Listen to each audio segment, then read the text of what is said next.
morning to all of you, and special morning to our guest. As far as my views on artificial intelligence is concerned, Ridgway has told that is going to be a next big thing. It is a big thing. We are all immersed into artificial intelligence, whether we know or we don't. Let us discuss few uses which we are doing today, like our navigation system. So whenever we want to go somewhere in some territory which we don't know, we are just putting Google Map or some other navigation system and we are going around. Even in the traffic condition, the artificial intelligence is helping us to optimize our routes.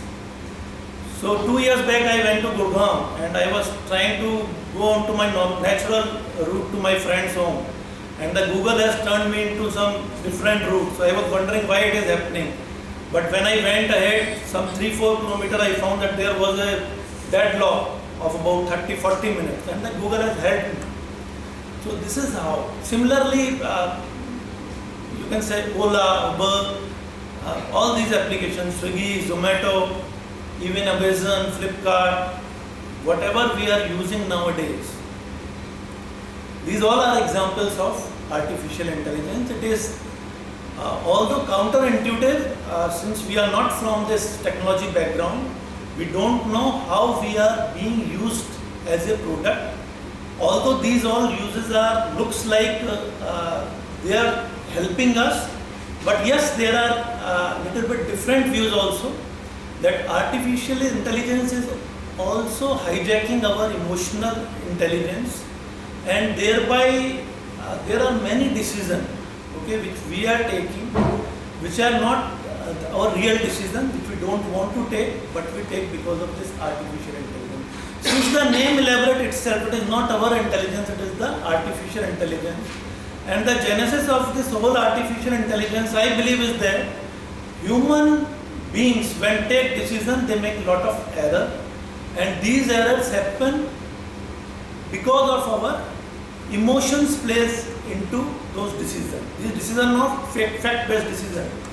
And since few of our members are from science background, we can well understand that during this stock market trading, since this artificial intelligence has come into picture, there have been a lot of gains, you can say, made by people who are using artificial intelligence, and people who do it on by own, they actually made mistakes because of their, you can say, emotions in those trades. These are some of the use which we are doing nowadays, but there are many more out of that.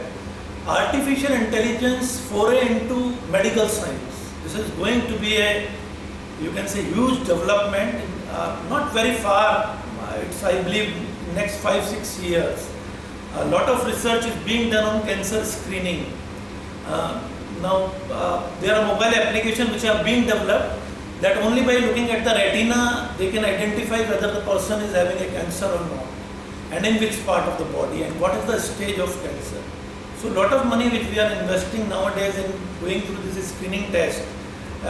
And if we can, you can say, advance the, you can say, diagnosis of these diseases, not only cancer, many diseases, which we can screen through the mobile application only. If we can do it, we can save on a lot of cost, that is, you can say, byproduct, but we can take corrective action immediately. Let us say, take an example of cancer. Had it not been gone into stage 4, and if we took some corrective action, whether it is in stage 1, it would have been better for patients also. That is one of the best example I understood in terms of medical. Similarly, saving the world from hunger. So there are a lot of innovations going around in artificial intelligence where we can see which crop to produce on the basis of what type of weather going to be there, what type of monsoon going to be there this year, coming year. So which crop we have to produce in which part of the world, and thereby then the distribution of those crops around the world. That is one of the very good example. Similarly, reducing the water consumption. There are a lot of applications which are going around by which we can reduce our water consumption, commercial consumption, consumption in agriculture, okay, like which crop to produce in which part depending upon the water potential of that area.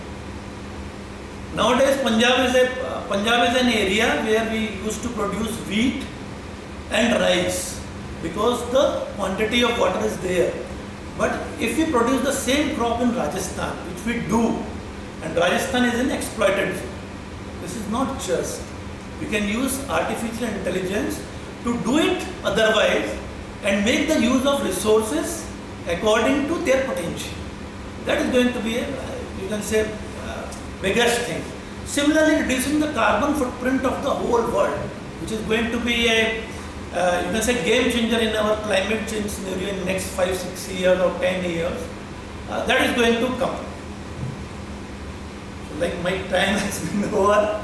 Pranjal has already shown that card. I have a lot of things to say, but for the sake of the time, we can close in here. These are the, you can say, good uses, or we can foresee what's going to happen because of this artificial intelligence.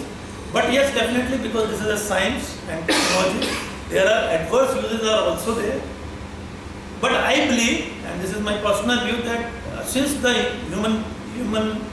humanity is there on this planet, always the good things are more than the, you can say, negative thing. And that is why only why we exist and we are here. Thank you.